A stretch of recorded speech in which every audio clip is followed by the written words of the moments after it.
నమస్తే రమగారు. నమస్తే జయ.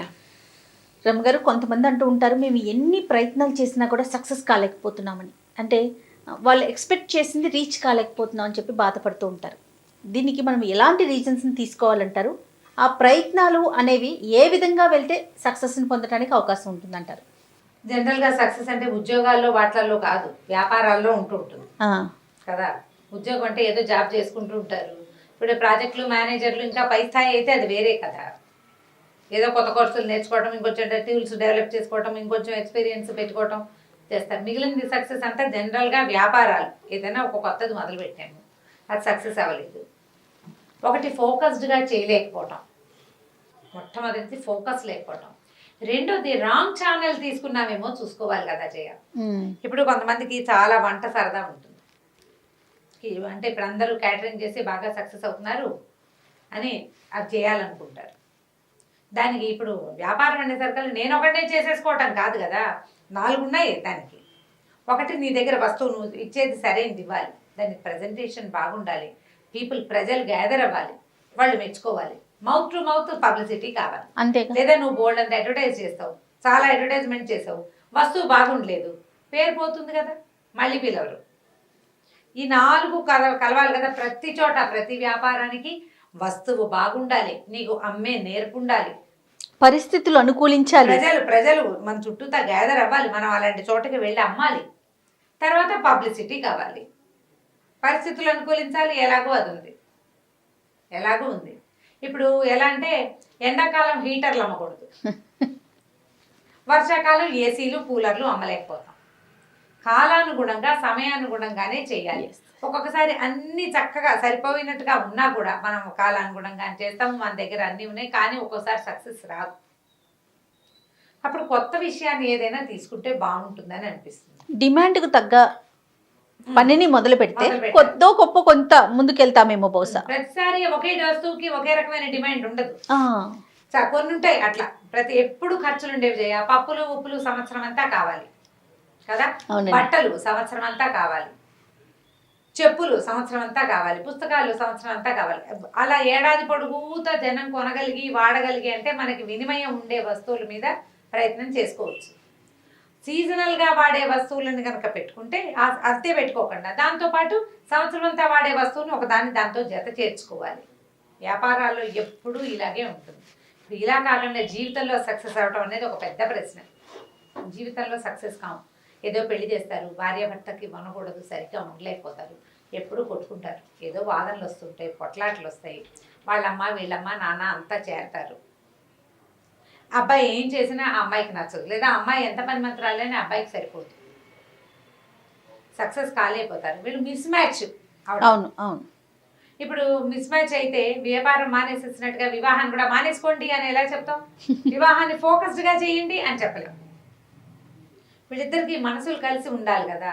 పాతకాలంలో లాగా పెద్దవాళ్ళు సెలెక్ట్ చేసేసి ఏదో చూసి నాన్నలు చూసేస్తే పిల్లకి పెళ్లి చేసేది లేదు. ఇప్పుడు ఒక ఎగ్జామ్కి ఒక రకంగా ప్రిపేర్ అవుతారు, సక్సెస్ కాదు. అవును.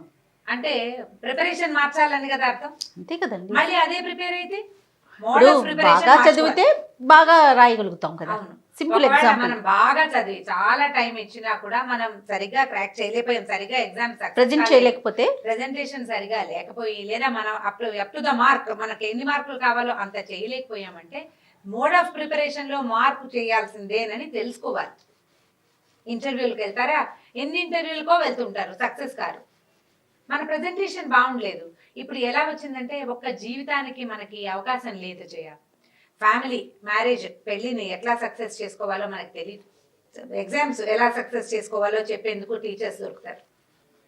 ఇంటర్వ్యూస్ ఎట్లా క్రాక్ చేయాలి, ఎలా సరిగా ఇంటర్వ్యూ చేయాలి, హెచ్ఆర్ ఇంటర్వ్యూ ఎలాగా, జనరల్ ఇంటర్వ్యూ ఎలాగా అని చెప్పడానికి టీచర్లు దొరుకుతున్నారు ఇప్పుడు. ఆన్లైన్ రకరకాల టిప్స్, అవి చెప్పే టీచర్స్ కూడా దొరికేస్తున్నారు. ఒక మ్యారేజ్ని సక్సెస్ చేసుకోవడానికి మాత్రం టీచర్లు లేరు, టీచర్స్ దొరకట్లా. దానికి టీచర్స్ ఎవరు కావాలి? మనకి పెద్దవాళ్ళు కావాలి. సక్సెస్ఫుల్ మ్యారేజ్ ఒకటే కష్టం. బిజినెస్ కూడా, బిజినెస్ గురువులు ఎంతమంది ఉన్నారు జయ? ఎంతమందో బిజినెస్ గురువులు ఉన్నారు. బిఫోర్ మ్యారేజ్ కూడా కౌన్సిలింగ్ ఇచ్చే సెంటర్స్, కౌన్సిలింగ్ ఇచ్చే వాళ్ళ సంఖ్య కూడా పెరిగింది రమ్మగారు. కానీ ఎంతమంది పీపుల్ దాన్ని తీసుకుంటారు జయ? పెళ్లికి ప్రిపేర్ అవ్వలేదు ఇంకా, నేను పెళ్లికి రెడీగా లేను అని 30 ఏళ్ళు వచ్చేదాకా ఆగుతారు. అవునండి. ఆ తర్వాత పెళ్లి చేసుకున్నా దాన్ని కొంతమంది సక్సెస్గా చేసుకోలేకపోతారు. పోనీ నేను ఎందుకు ప్రిపేర్డ్గా లేను, ఏ భయంతో నేను పెళ్లి కాగుతున్నాను అనే ఆలోచన తమకు క్లారిటీ ఉండదు. వీళ్ళని సరిగ్గా గైడ్ చేసేందుకు సరిపడా పెద్దవాళ్ళు సమంగా లేనే లేరు. మనకి కుటుంబాల్లో పెద్దవాళ్ళు ఉండాలి, లేదా పేరెంట్స్ పిల్లల అనుమానాలు, భయాలు, వాళ్ళ అవగాహన, వాళ్ళ ఆందోళన ఏమిటో పేరెంట్స్ అయినా అర్థం ఇప్పుడు చేసుకోవాలి. కుటుంబంలో పెద్దవాళ్ళు ఉన్నా వారు ఇచ్చే సలహాలు సూచనలు తీసుకునే విధంగా ఉండాలి కదా, అది ఉండాలి కదా. అది లేదు అసలు. పెద్దవాళ్ళకి పిల్లలకి కమ్యూనికేషన్ కూడా సరిగా ఉండట్ల. అవును. నీకు కమ్యూనికేషన్ ఉంటే ఇన్ని రకాల కౌన్సిలింగ్ సెషన్స్ రావు. పెద్దవాళ్ళు పిల్లలు ఒకళ్ళతో ఒకళ్ళు సరిగ్గా మాట్లాడుకోగలిగితే, సరిగ్గా కన్వే చేయగలిగితే, ఒకళ్ళ భావాలు ఒకళ్ళు, కమ్యూనికేషన్ స్కిల్స్ సరిగ్గా ఉంటే అసలు ఈ అవసరమే రాదు. ప్రధానమైనది సక్సెస్కి మూల మంత్రం ఏంటంటే, మొదటిది ఫోకస్, రెండోది ఒక్కసారి మనం పునరాలోచన, సింహావలోకనం అంటాం మనం. ఏం చేయాలి, జరిగింది వెనక్కి తిరిగి చూసుకోవాలి. సింహం ఏం చేస్తుందట, ముందు అక్కడ వెనకాల వెళ్ళి మొత్తం పరిస్థితిని చూసుకుంటుంది. దాన్ని అంటారు సింహ అవలోకన. సింహం ఎలా చూస్తుంది, వెనక్కి తిరిగి మొత్తం అంతా సెటప్ సరిగ్గా ఉందా లేదా చూసుకున్నప్పుడు యుద్ధానికి వెళ్తుంది. అట్లా మనం కూడా ఒక్కసారి వెనక్కి తిరిగి చూసుకోవాలి, ఎక్కడ మనం తప్పు చేసాము.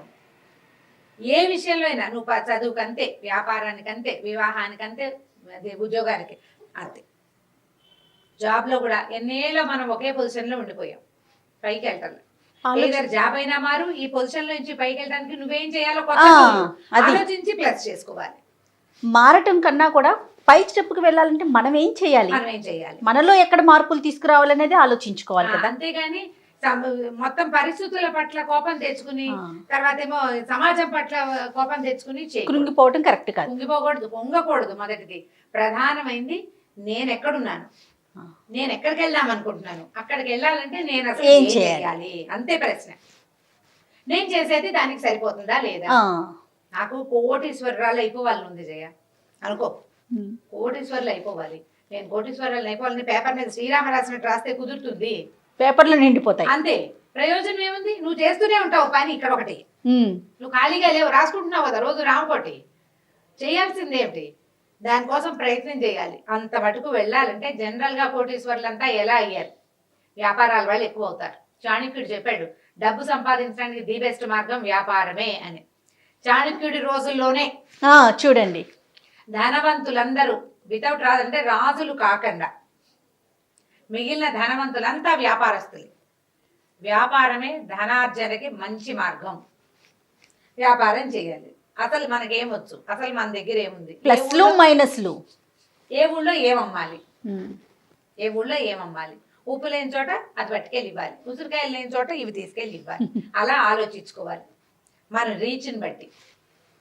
ఇప్పుడు ఈజీగా డబ్బులు సంపాదించాలని లాటరీ టికెట్లు కొనుక్కుంటామంటే ఎలా కుదురుతుంది, తెలివి తక్కువ పని కాదు అది. అంతేగా, నువ్వు ఫోకస్డ్గా చేయాలి. సక్సెస్ రావటం లేదు అంటే నీకు మొదటిది ఫోకస్ లేదు, లేదా నువ్వు trying in a wrong way. ఒక తప్పు మార్గంలో వేస్తున్నట్టు, చెప్పుని కుడి కాలుకి చెప్పు, ఎడం కాలు చెప్పుకి వేసుకున్నట్టు. నడక సులువుగా ఉండదు, సరి చూసుకుని వేసుకోవాలి. సరిగ్గా ప్లాన్డ్గా చేస్తే ఏదైనా లాంగ్ రన్ లో సక్సెస్ అవుతుంది. లేదా చేస్తున్నది వదిలిపెట్టి కొత్త మార్గం తీసుకోవాలి.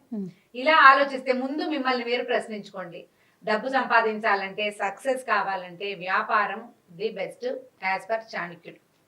కానీ మన స్తోమత, మనం ఎంతవరకు చేయగలం, మన తెలివితేటలు, మన పెట్టుబడి అవసరం అన్ని క్యాలిక్యులేట్ చేసుకోవాలి కదా. చేసుకోవాలి. బాగా వ్యాపారం చేయగలిగే సమర్థత ఉన్నవాడిని ఒకరిని పక్కన పెట్టుకుని చేయటం, కానీ జాగ్రత్తగా ఉండటం. వెంటనే సక్సెస్ ని ఆశించడం కూడా కరెక్ట్ కాదేమో కదా రమ్మగారు. ఎట్లా అవుతుంది, నేను 10,000 ఇవాళ నేను నీకు 10,000 ఇస్తాను, రేపు నువ్వు నాకు 10,000 ఇవ్వు, రేపు నీకు 1,00,000 ఇస్తాను అంటే అలాంటివి నమ్మకూడదు కదా. 10,000 నిదానంగా 1,00,000 అవుతుంది, ఒకేసారి 1,00,000 అవ్వదు. సక్సెస్ కోసం ఇలా అడ్డదారులను తొక్కకూడదు. సజావైన దారిలో కొద్దిగా చురుకైన దారి ఎంచుకుని దాని వైపుకి వెళ్ళాలి. ఆలోచించాలి. చదువులంతే, ఉద్యోగాలంతే, వ్యాపారాలంతే.